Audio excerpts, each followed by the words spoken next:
Najpre trebate jednu od ovih triju šipki iseći na 3 dela, po pola metra. Potom trebate ove 3 šipke od po pola metra na vrhove slepiti čekićem. I krećemo sa varenjem tronošca.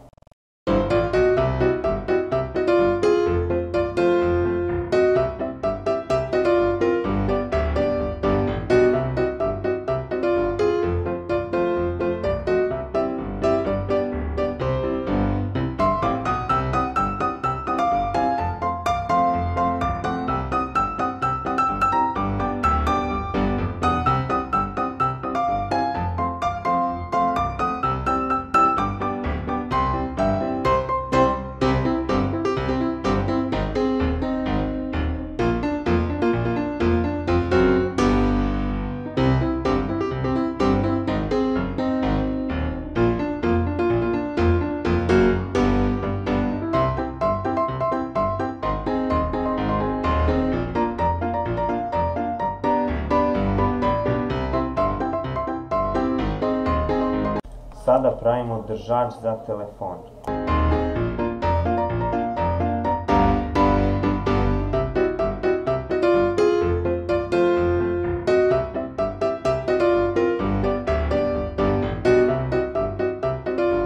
Na koji ćemo zavariti šraf i po završenom varenju to izgleda ovako.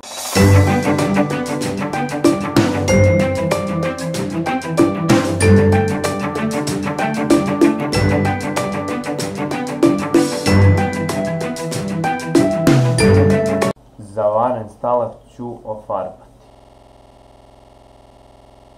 Kao što vidite, stavio sam pampur za vino kako bi držao ovu tanju šipku koja ulazi u šiju.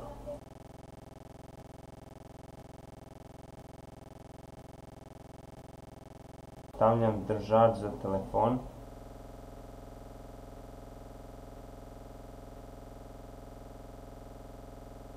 Čime je sve spremno za snimanje novih videoklipova.